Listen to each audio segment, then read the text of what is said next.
হে ব্রহ্মা, তোমরা আপোষে কেন এইভাবে যুদ্ধ করছো? তোমাদের যে ভ্রান্তি যে আমি বড়, তোমাদেরকে ভ্রান্তি আমি ভাঙছি।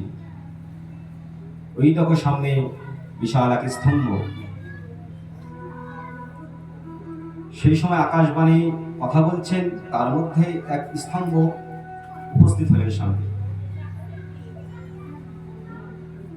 আকাশবাণী হচ্ছে কি, এই স্তম্ভে আদি আর অন্ত যে খুঁজে বের করতে পারবে, সেই তোমাদের দুজনের মধ্যে বড়।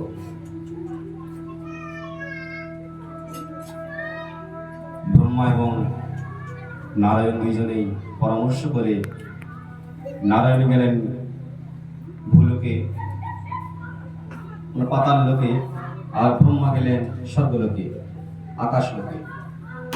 কিন্তু দুইজনেই আদি অন্ত খোঁজার জন্য অনেক প্রয়াস করছেন, কিন্তু তারা আদি কোথায় অন্ত কোথায় কেউ খুঁজে পাচ্ছেন না। ঠিক এক সময় দুইজনেই ক্লান্ত হয়ে যখন দেখছি তো আদি অন্ত পাওয়া যায় না,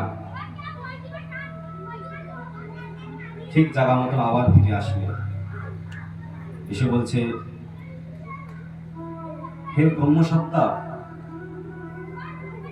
আমরা আপনার এই স্তম্ভে কোনো নিরাকার পালাম না।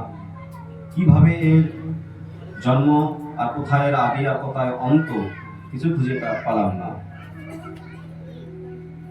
দয়া করে করুণা করে আপনি যদি এই আদি অন্ত আমাদেরকে দেখান, তাই আমরা দেখতে পারব। ভগবান নারায়ণ এবং ব্রহ্মা বলছে। ঠিক এই সময় আকাশবাণী হচ্ছে, বলছে দেখো তোমরা দুইজনই সমান। সমান কিসের জন্য? যে তোমরা দুইজনে চেষ্টা করেছো কিন্তু ফল পাওনি। যদি দুইজনের মধ্যে কেউ ফল প্রাপ্ত করতে পারতো তাহলে সে বড় হতো, কিন্তু দুইজনেই তোমরা নিষ্ফল ফিরে এসেছো। তোমরা দুইজনই সমান। আর যে স্তম্ভ তোমরা দেখতে পাচ্ছ, এই স্তম্ভ নয়, এ তমগুণের ব্রহ্মসত্তা। তমগুণের ব্রহ্মসত্তা কি জিনিস?